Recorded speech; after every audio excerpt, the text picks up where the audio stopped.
This is Pastoring in the Digital Parish, our resource for tactics and community in digital ministry. My name is Ryan Dunn, and we're going to talk with Reverend Dan Wunderlich in this episode. Dan is a church marketing expert and the host of the MyCom Church Marketing Podcast.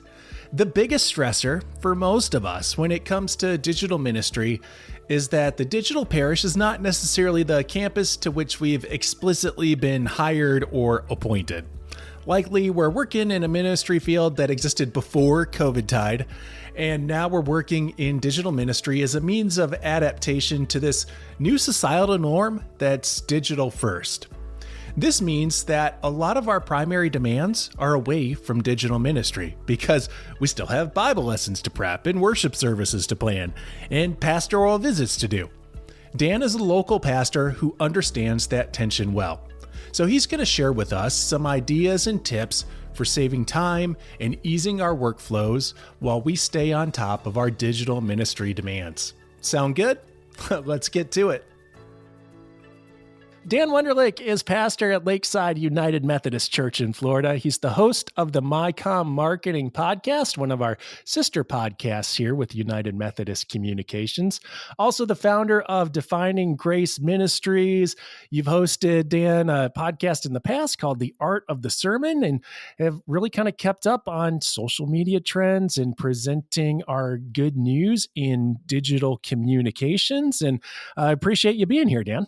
Oh, absolutely. It is my pleasure. And I want to thank you in return for being a guest on the MyCom Church Marketing Podcast. So we'd love for our listeners to get to know each other. Yeah, I think our plan here is to kind of roll these episodes out together and just have like a big podcast bonanza. Awesome. We should have a conference someday and all 12 of us can show up and share pizza. You know, it's funny that you bring up conference because, Dan, I first came across you a number of years ago. Our paths have crossed kind of in digital ways since then, but you presented a training for the North Carolina Conference on social media ministry. And at that time, I was a youth pastor in attendance. So you have this background in digital communication. Can you share with us a little bit about what led you to your interest and involvement in digital communication? Sure. I think it's really an example of being in the right time and the right place, or being in the right place at the right time, whatever that famous phrase everyone knows is. Right. I was in college from 2002 to 2006 at the University of Florida, and right smack dab in the middle of that is when Facebook came to the campus, which of course it was very, very different back then than it is now. But then I was involved in the United Methodist Campus Ministry. It was then known as University United Methodist Church and Student Center. We have since closed the church. And I say we because I was a part of that process, but it relaunched as the Gator Wesley Foundation. And I was there as a student staff member. Then I got hired back as a ministry staff person. And then I got commissioned and then ended up moving in the United Methodist system and ended up then moving on to serve other places. But I was there at Gator Wesley when it started to become the thing that you would do to reach people through things like websites and Facebook. And so it was literally trying to figure out how to use these new tools. And I was getting my degree in advertising at the time. And I'm pretty much the last cohort of students to learn the old school methods. You know, they were teaching us how to do Yellow Pages ads and newspaper ads and how to, do camera ready art for advertisements. But that meant that when I got my hands on things like Photoshop and Illustrator and Dreamweaver and Flash and all of these platforms we don't even use anymore, I had the foundational teaching from the school, and then I could experiment in my free time. And so I just really feel like I kind of was just in the right time, right place, right time. And then too, I had an interest in the kinds of things you can do online now. So I am a musician. I don't play as much as I used to, but I grew up being a musician. I wanted to be a rock star. I wanted to live in Nashville. I also grew up listening to Wait, Wait, Don't Tell Me and Car Talk every Saturday morning in the car, either on the way to a Gator football game or to the Little League fields. And so I was always I loved audio. And when I got to college and no longer woke up on Saturday mornings, I discovered that you could download these radio programs as something called a podcast to put on your iPod, which you had to manually wire connect and like drag over. Right. In the old days, you couldn't just subscribe and download. And so I started listening to podcasts when really for me, all they were was a way to time shift radio. And I had no idea that one day I would be able to make my own. And then that time when I was teaching that workshop was part of a 3-year period in my career where I was in extension ministry. And it was brought about by family circumstance. My wife graduated from the University of Florida with her PhD, was hired at the University of Georgia. And if you know anything about college football, you know that is like two ends of a bitter rivalry. But I will say Athens, Georgia is but don't tell anyone in Gainesville, the most beautiful place I've ever lived in my entire life. Just had too many Bulldogs for us. But for 3 years, I was up there. There were not any church appointments that made any sense.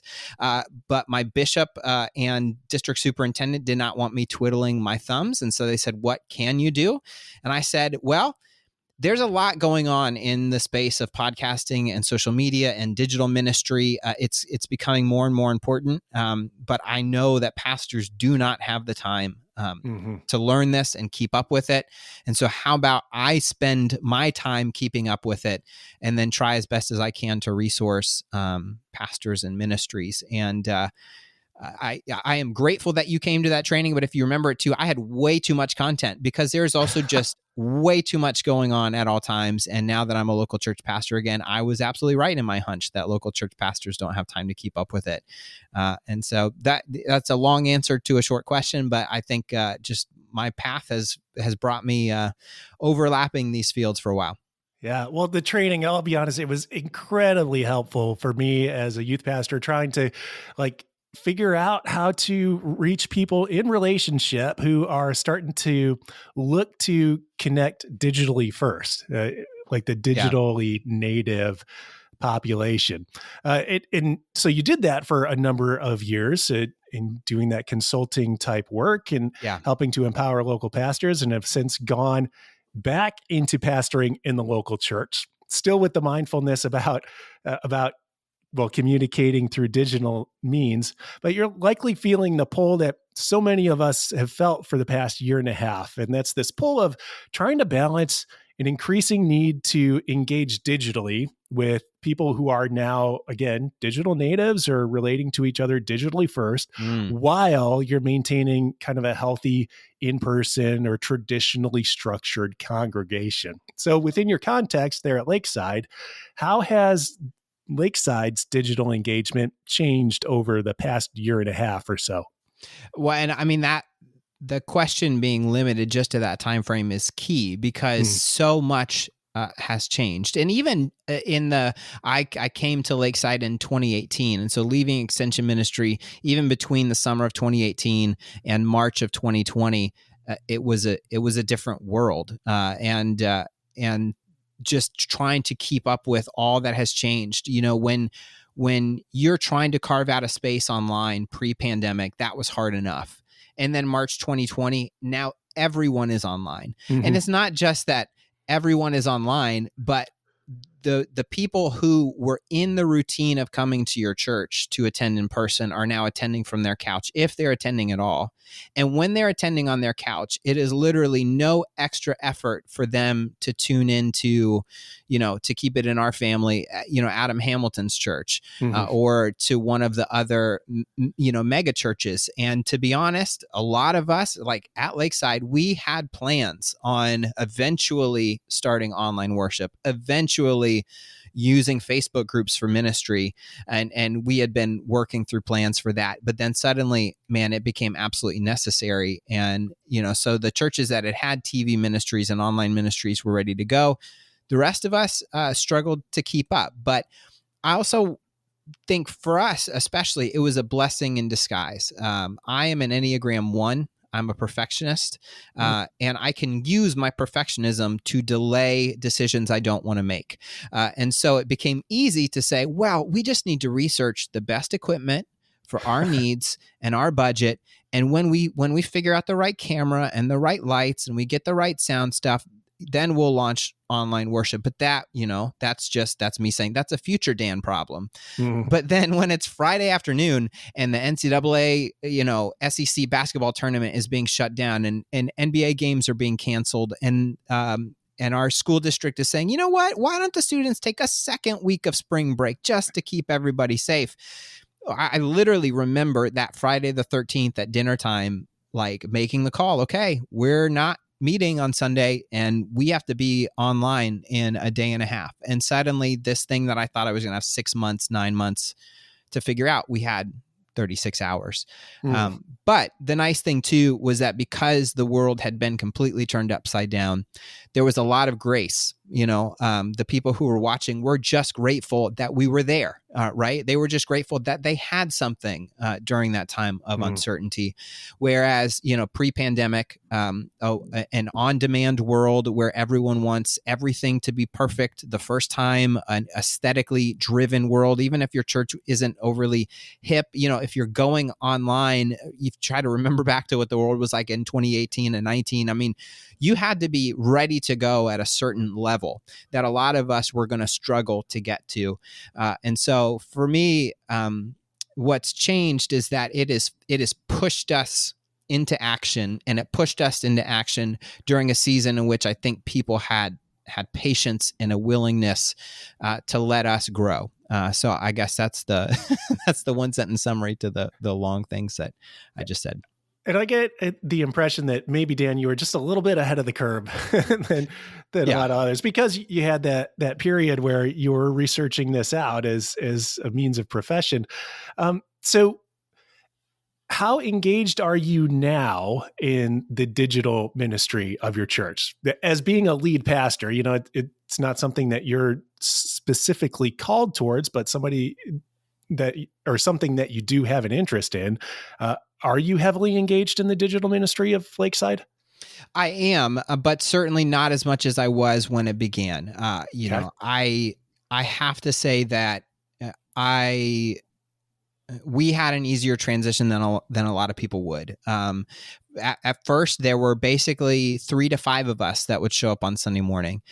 Myself, our worship leader, the tech person that would run the slides, and then occasionally we would have 1 or 2 other folks. Maybe our communications person would come and do the Facebook stream from there, or we might have another tech person with us. And literally, we had my iPhone and my iPad on stands on cafe tables, like a foot in front of us. They ran into they ran into my laptop, and then we had microphones that ran through my podcasting equipment into my laptop.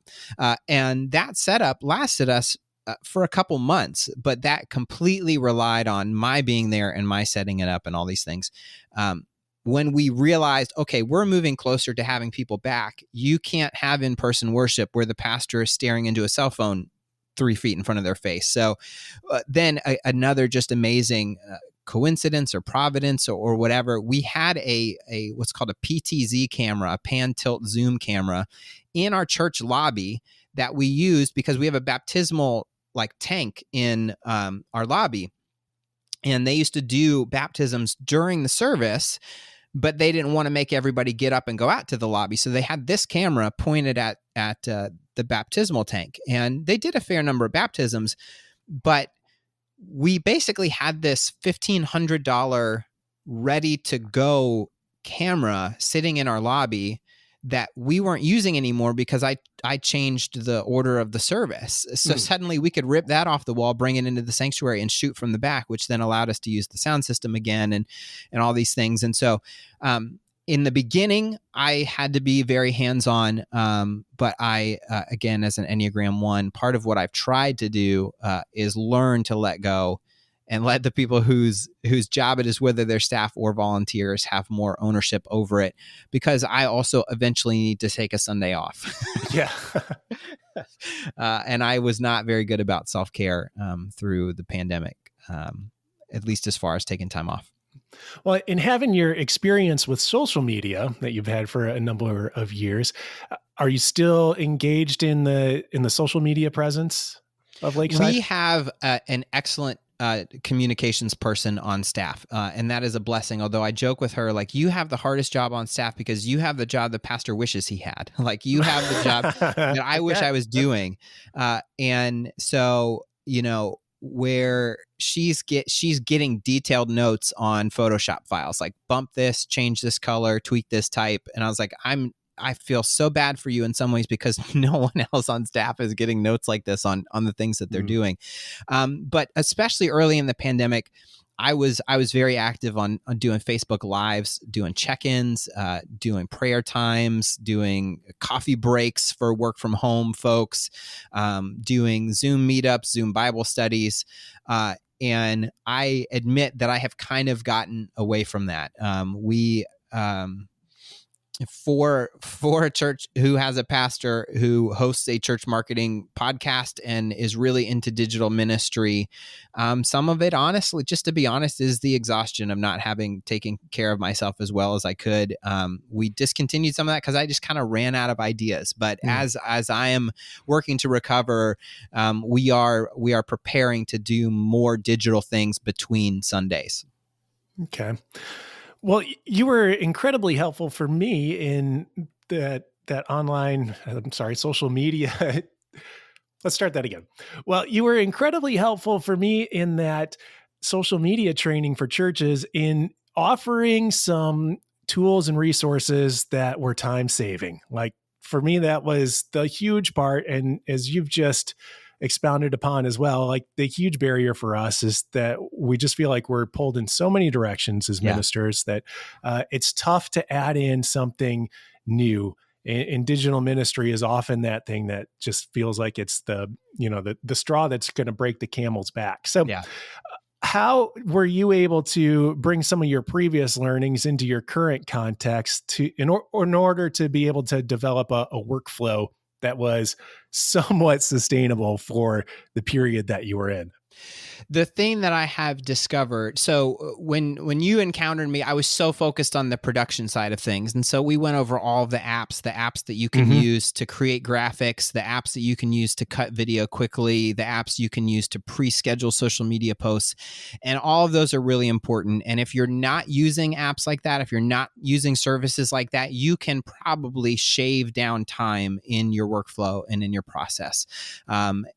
But I will say, now that I'm on this end of it, where we have refined the production process, the area where I have found the greatest gains in efficiency and time is actually in the pre-production side of things. And so, like, when you and I had a conversation about podcasting on the church marketing podcast, we talked about how important it is to spend time before you hit record, because once you hit record, if you have nothing to say, you're not going to have a podcast. And that's probably sort of why some of my Facebook Lives sort of petered out, because I eventually kind of ran out of things to say. And the biggest piece of advice, and I don't remember where I heard it, but never start with a blank page. When you open up a document, or you open up the window for a Facebook Live and you don't have anything to say, it is so hard to get going. And so being someone that collects ideas and thoughts is so critical. And so whether that's saving images to your phone or to Evernote, or shooting videos, recording voice memos.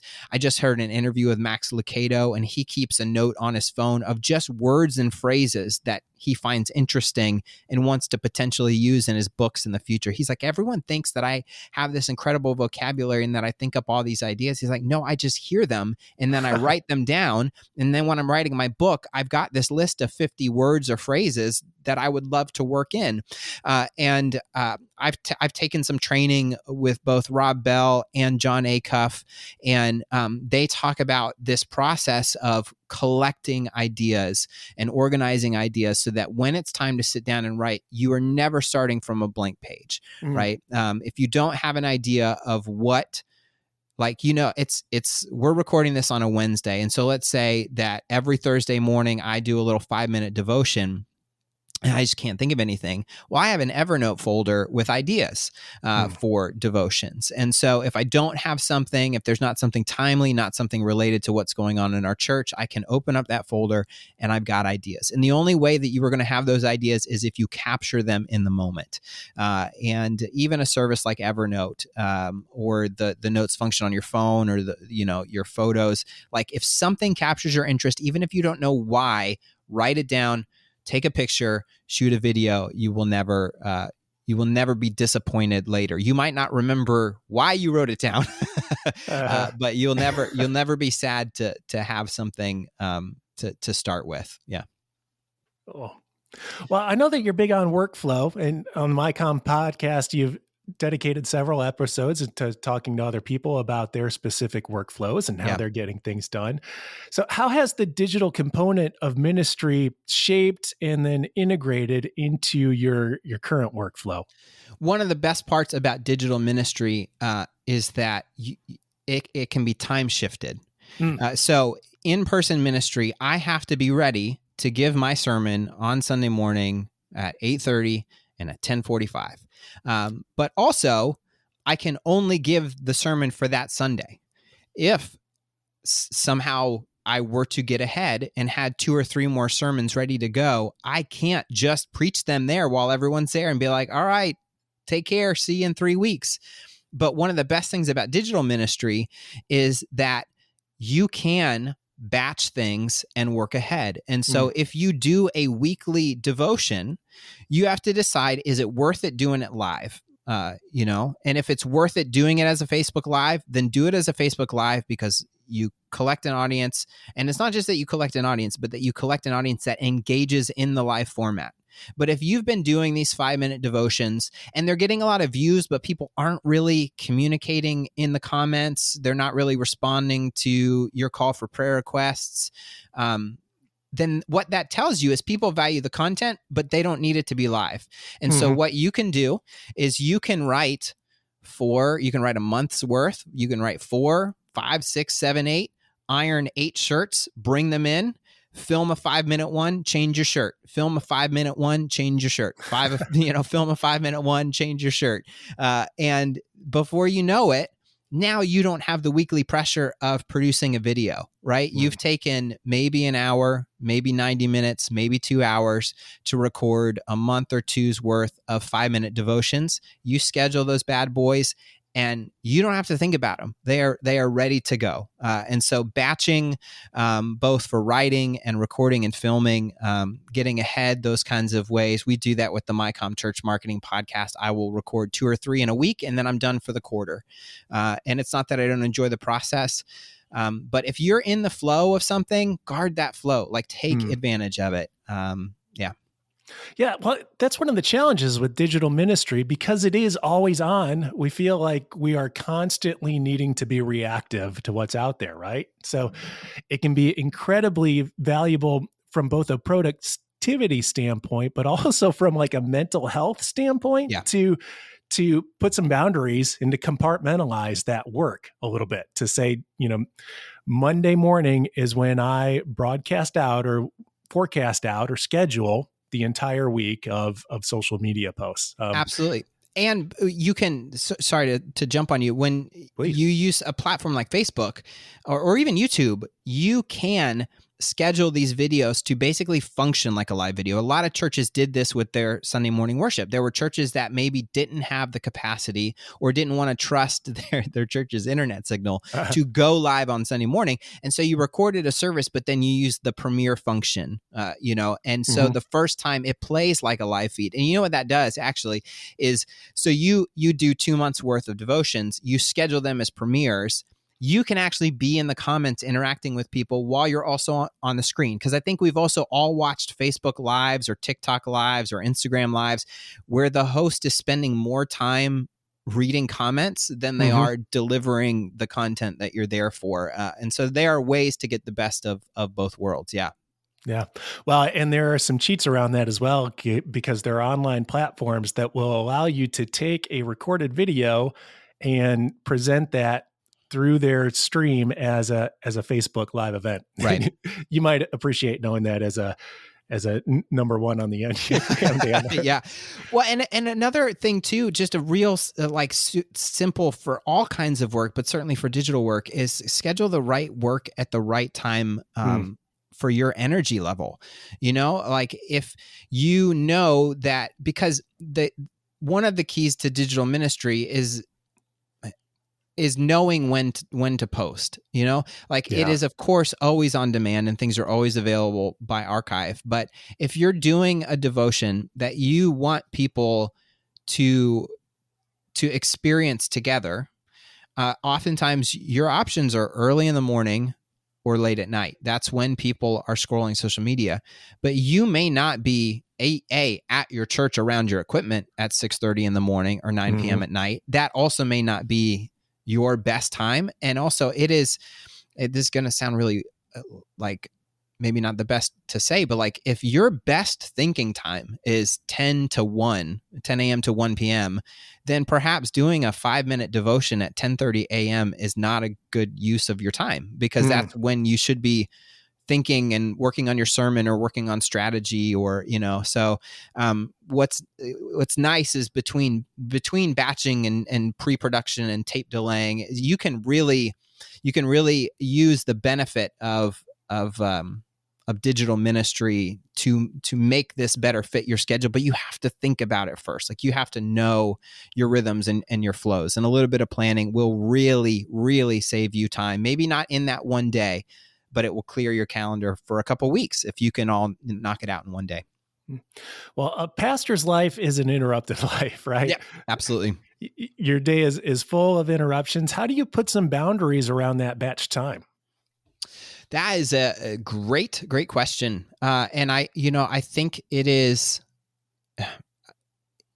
and again, this is hard because not just being an Enneagram 1, a perfectionist, but my worst, I'm a conflict avoiding people pleaser. But learning, for me, it's been learning that no doesn't have to mean not ever, and I don't appreciate you. It just means not now. And so I'm grateful that I have a church staff, including we call her the director of first impressions, and she keeps my calendar. And we have a scheduling app, and I put my availability in there. And when people want to talk to me, they schedule through her, and she puts it on my calendar in the times that are available. I think it's just defining the boundaries with your staff, because there are also ministry interruptions that absolutely they need to break through. It doesn't really matter if you are in the flow and you're about to, cap off a really important sermon. If someone is headed to the emergency room, or someone really needs to talk.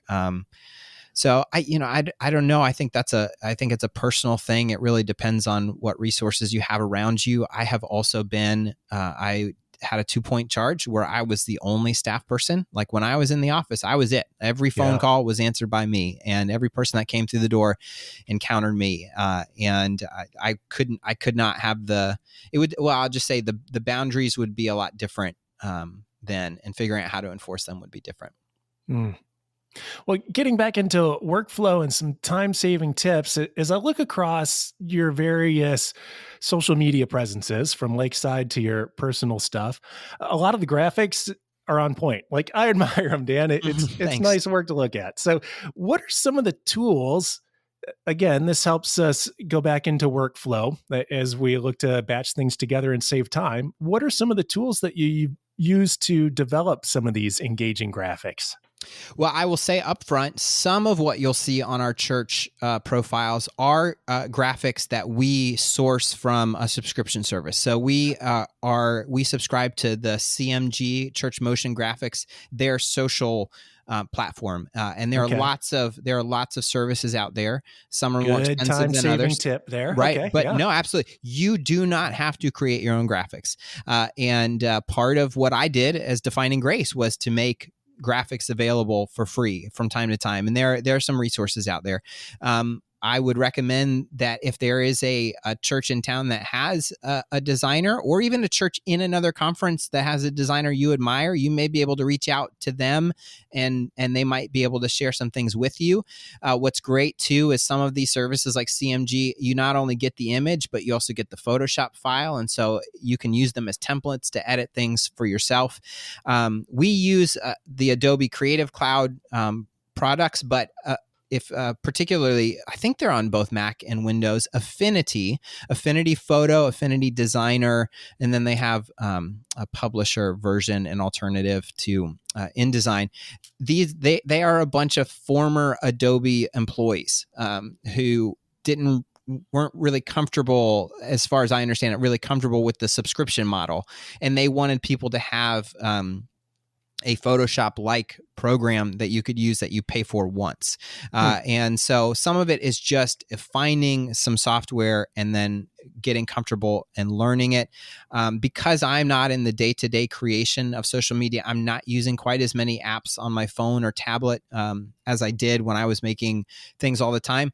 But the amazing part about social media now is that a lot of these apps have their own built-in creators. So like, especially if you're doing stories, if you're doing Instagram stories or Facebook stories, you don't need to be filming them in some other app. Like, use the tools that are built in, use the effects that are built in, use the editing tools that are built in.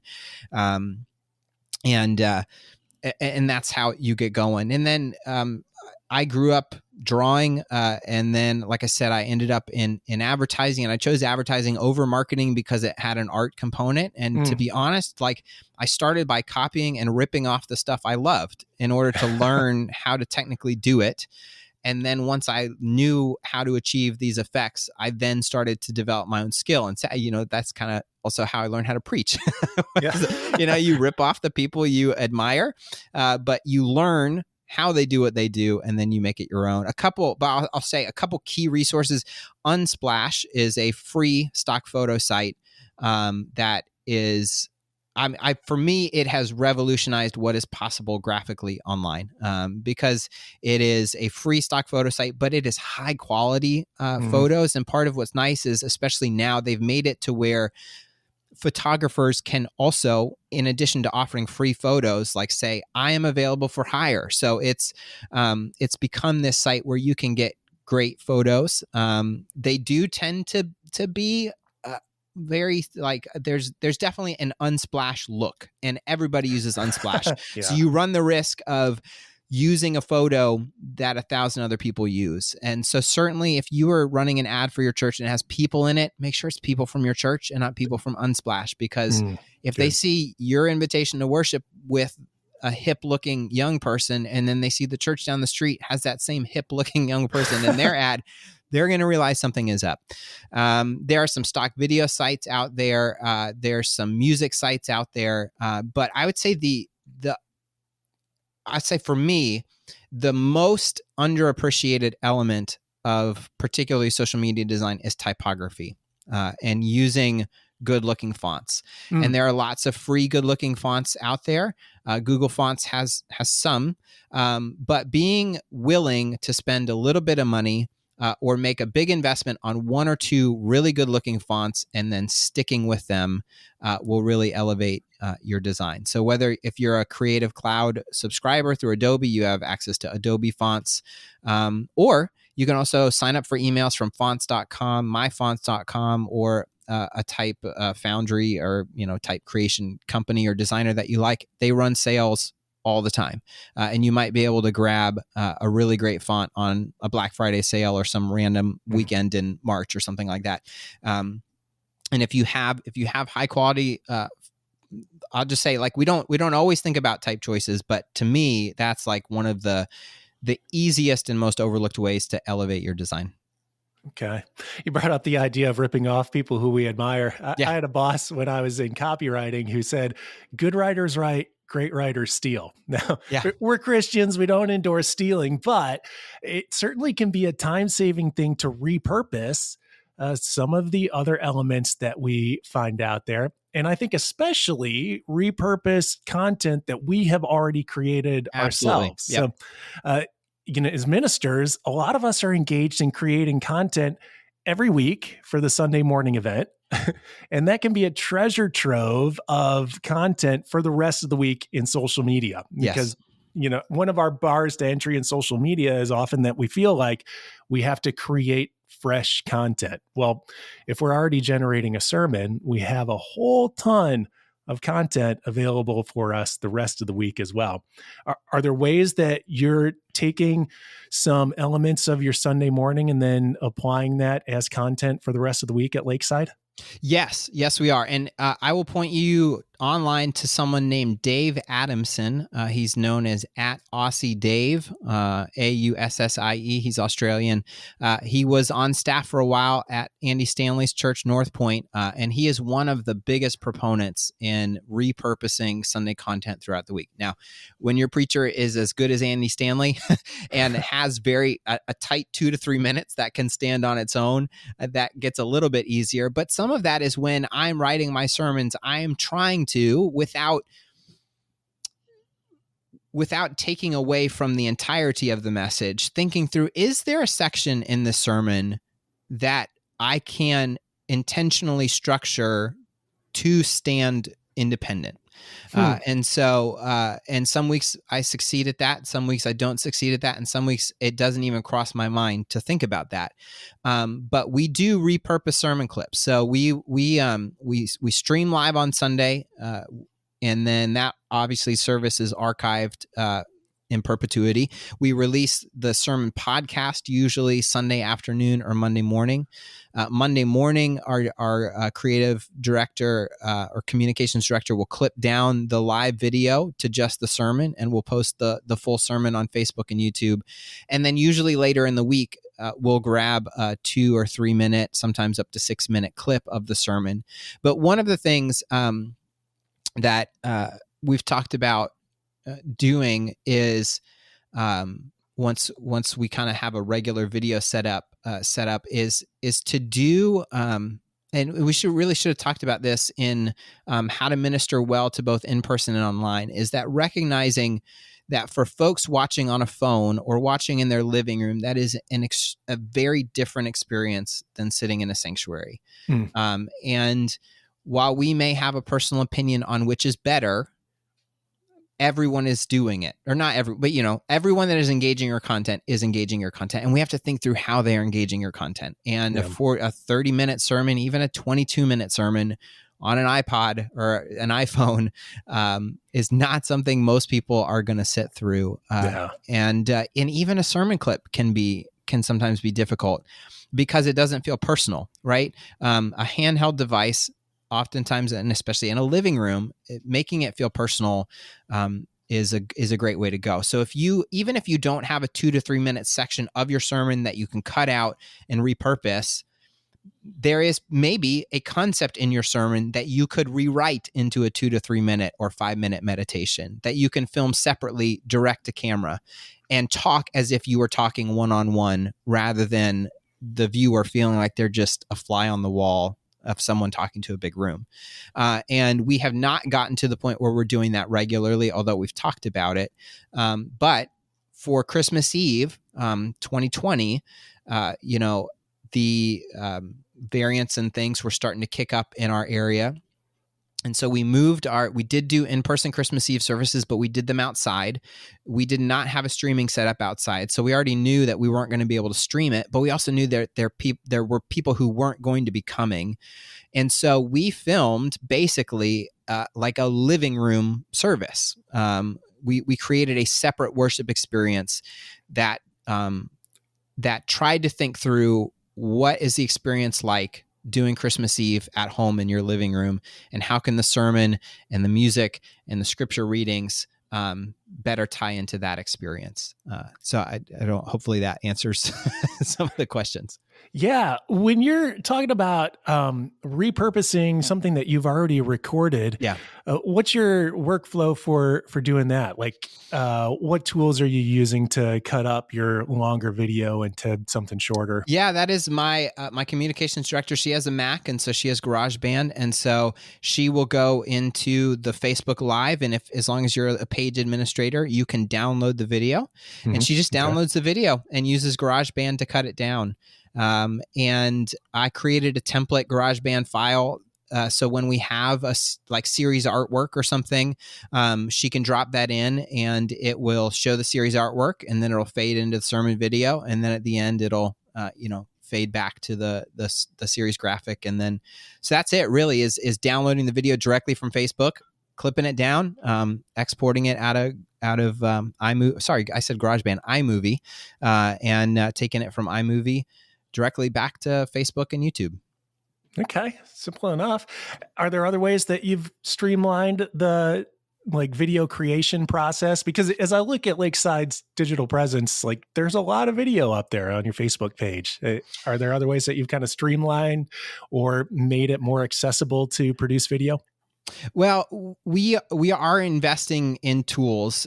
So we have a Canon M50 for our camera. That was recommended a couple years ago by Brady Shearer at Pro Church Tools, who is an excellent person to look to as a resource for church communications. That is a mirrorless DSLR camera, so it is small, it is light. Light is an easy to carry around. And so our communications person can be carrying that around on a Sunday morning or at a children's event. Like we've got our, this is, going to air way later, but we have our trick or treat trail coming up. She can go around at that event with this camera in her hand, and it doesn't look like people don't get intimidated by it. Right.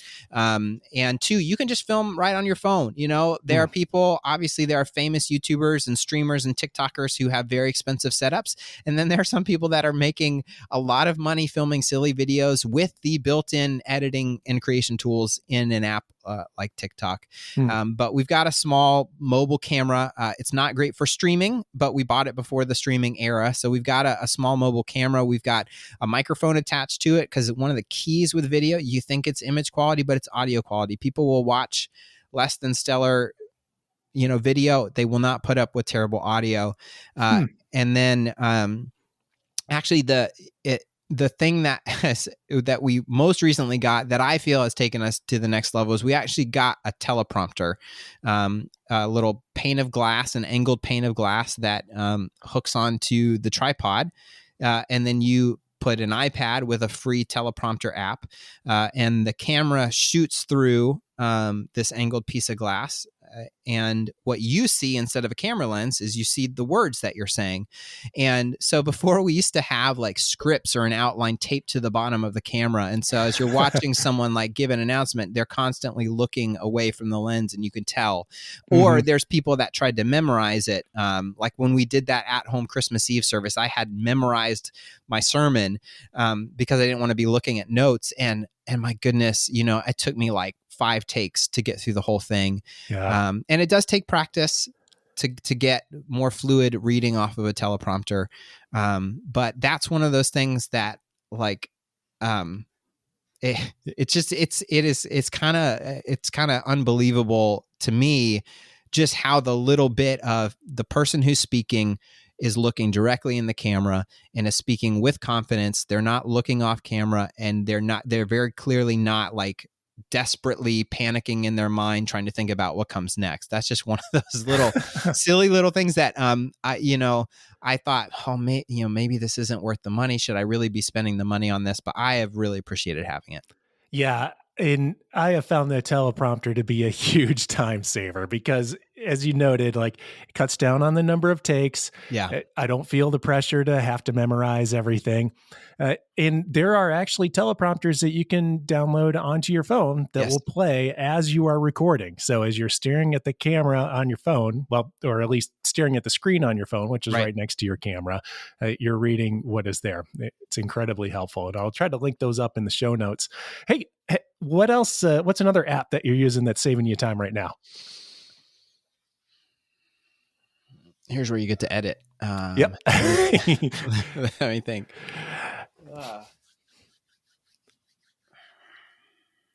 This will be my last question, I think. Sure. I'm trying to think. What's nice is I actually have handed a lot of this off to my team. Yeah. Maybe delegation is. Yeah. Well, let me ask you this then. In terms of time saving, and delegation being such an important part of it, are you trying to figure? I'm going to start this question fresh. So I'll answer your app question by transitioning to people.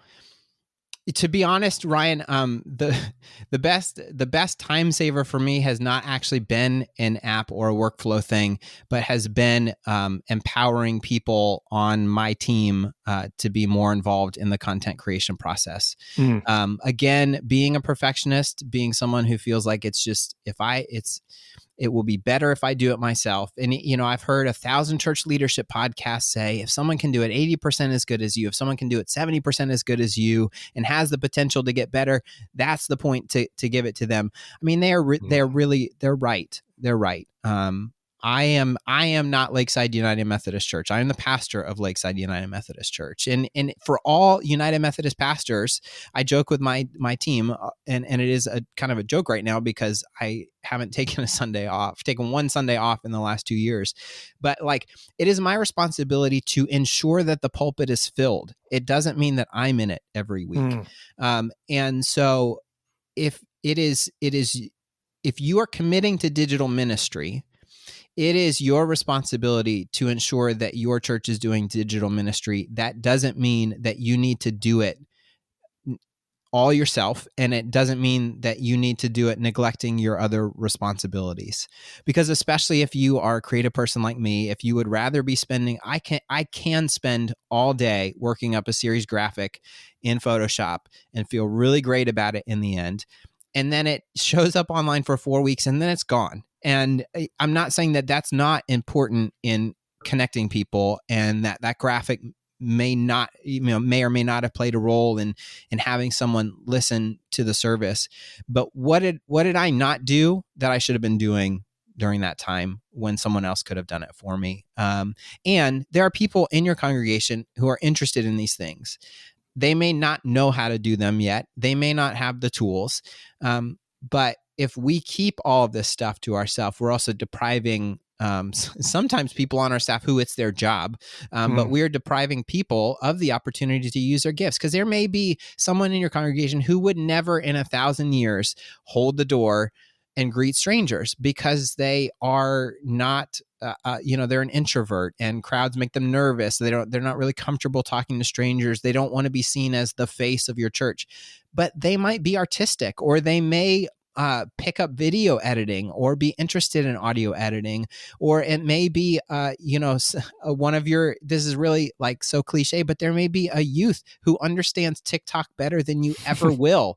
And as long as you give them content guidelines, they may be able to create things, or at least help you create things for your church. And so I would say the biggest time-saving app, especially if you are the pastor who is also doing this work, is try to empower volunteers, staff, team members, whoever you can, so that they can use their gifts as well, and also make sure that you are doing the work that you need to do, even if you'd rather be spending all your time making videos. Well, I feel like that's a good marching order to drop this off on, to not feel like you have to do it all yourself, Pastor. That's right. It's a good way to leave this out. So Dan, this has been a fun conversation. I've learned a ton. Thank you so much for spending this time with us. Absolutely, Ryan. I appreciate the invitation. And I love all of the amazing podcasts that we have in the MyCom family. Yeah. So we're going to check out the MyCom podcast. Where is a good spot to get a hold of you? You can go to defininggrace.com, defining.grace.com. There's not a lot of new material there, but I have 71 back episodes of Art of the Sermon that you can dig through. I've got lots of free graphics, many of which don't have any dates on them. So you're welcome to snag those for whatever, things you have coming up. And then of course there's a contact button there, and would love to hear from anyone that has questions. Cool. So repurpose those graphics. There's also some good inspiration there because you get to see some of the things that Dan has created for promotion of his podcast there, which are inspiring to our other content creators out there as well. So Dan, thanks once again. Yeah. Thank you, Ryan. Okay. Here's what you need to do. Go check out the MyCom podcast. MyCom is one word, MyCom. Through that podcast, you'll get tons of marketing tips as you learn from Dan Wunderlich, the host, as well as savvy church marketers, pastors, and leaders who offer expert advice on outreach ideas, communications, social media, and new technology. They let me say a few things on there too. If you're hungry for the next episode of Pastoring in the Digital Parish and enjoyed this particular session, then go check out the episode called Focusing Our Efforts for Digital Ministry Success. In that session, Sammy Kelly of Digivangelism provides a bunch of helpful tips and tactics for staying on top of our digital ministry work. Hey, what more can we do to help you? Leave some thoughts or ask some questions in our Pastoring in the Digital Parish Facebook group. My name is Ryan Dunn. I would love to see you there. Thank you to United Methodist Communications for making this podcast and others like it possible. I'll talk with you soon. Peace.